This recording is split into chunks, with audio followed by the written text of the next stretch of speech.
ఈరోజు చాలా పెట్రోల్ బంక్స్లో చాలా రష్ కావడం జరిగింది. ముఖ్యంగా పబ్లిక్ అందరు కూడా చాలా ప్యానిక్తోని అందరు కూడా పెట్రోల్ బంక్స్ దగ్గర పోతున్నారు. ఈరోజు నేను, మన అడిషనల్ సిపి గారు, జాయింట్ సిపి గారు, మన కలెక్టర్ గారు హరిచందన గారు, మన district civil supply officer Srinivasu అందరూ కలిసి మనం ఒక రివ్యూ మీటింగ్ పెట్టుకోవడం జరిగింది. దాంట్లో మనకు తెలిసిందేమంటే ఎటువంటి స్కేర్సిటీ లేదు, మనకు సఫిషియంట్ స్టాక్ ఉంది. 60 రోజుకు సరిపోయేంత స్టాక్ ఉంది. అది ఎందుకో ప్యానిక్ అయ్యి చాలామంది వాళ్ళు 2 వీలర్ కావచ్చు, 4 వీలర్ కావచ్చు, అన్నీ ఫుల్ ట్యాంక్ చేసుకుంటున్నారు.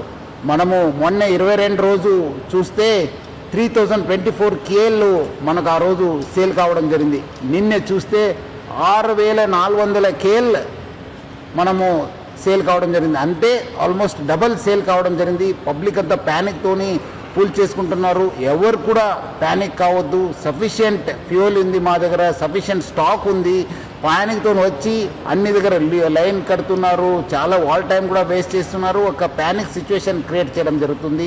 సో మనం కూడా అన్ని చోట్ల కూడా బందోబస్తు చేయడం జరిగింది. రెవెన్యూ సైడ్ నుంచి కూడా వాళ్ళ ఆఫీసర్స్ని పెట్రోల్ బంక్స్ దగ్గర పెట్టడం జరిగింది.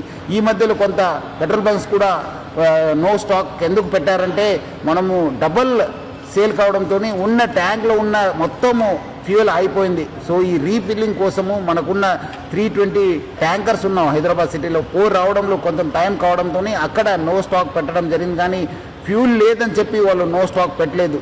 సో చాలామంది రకరకాల పుకార్లు పెడుతున్నారు. చాలా చోట్ల అక్కడేదో గుజరాత్లో అయింది, ఢిల్లీలో అయింది, రాజ్కోట్లో అయింది, సూరత్లో అయింది, చాలా షార్టేజ్ ఉందని చెప్తారు. అలాంటి ఎవరు పుకార్లు నమ్మొద్దు. పబ్లిక్ ఎవరు కూడా ప్యానిక్ కావద్దు. సఫిషియంట్ ఫ్యూయల్ ఉంది మా దగ్గర. 60 రోజుకు సరిపోయేంత ఫ్యూయల్ ఉంది. మనం చాలా డీటెయిల్గా రివ్యూ చేయడం జరిగింది. సో పబ్లిక్ ఎవరు కూడా ప్యానిక్ అయ్యి పెట్రోల్ బంక్స్ దగ్గర చేరొద్దు. మీకు సఫిషియంట్ స్టాక్ ఉంటుంది. ఎవరు కూడా ఫుల్ ట్యాంక్ చేసుకొని మళ్ళీ అనవసరం కూడా ఇబ్బంది పడొద్దని చెప్పి నేను మరీ కోరుతున్నాను. అదేవిధంగా పెట్రోల్ బంక్స్ ఎవరెవరు ఉన్నారు, HPSCL, IOCL, BPCL, నైరా వాళ్ళతో, ప్లస్ అదేవిధంగా రిలయన్స్ యాజమాన్యతో కూడా మనము టచ్లో ఉన్నాను. వాళ్ళతో కూడా మాట్లాడడం జరిగింది. వాళ్ళు కూడా ఇదే చెప్తున్నారు, ఏమంటే అనవసరం ప్యానిక్ సిచ్యువేషన్ క్రియేట్ అయింది సార్. సో అలాంటి పరిస్థితి లేదు, సఫిషియంట్ ఫ్యూయల్ ఉందని కూడా వాళ్ళు తెలియపరిచారు. కొన్ని చోట్ల ఈ వీడియో సర్క్యులేట్ అవుతున్నాయి. ఎందుకంటే చాలా లైన్స్ ఉండడంతో సోషల్ మీడియాలో బాగా సర్క్యులేట్ కావడం జరుగుతుంది. ఇక్కడ రష్ ఉంది, ఇక్కడ రష్ ఉంది, ఇక్కడ నో స్టాక్ బోర్డు ఉందని చెప్పి. సో అలాంటి ఎవరు కూడా వార్తలు నమ్మొద్దని చెప్పి నేను ప్రభుత్వ తరఫు నుంచి, నా తరఫు నుంచి, జిల్లా యంత్రాంగం తరఫు నుంచి కూడా కోరుతున్నాను.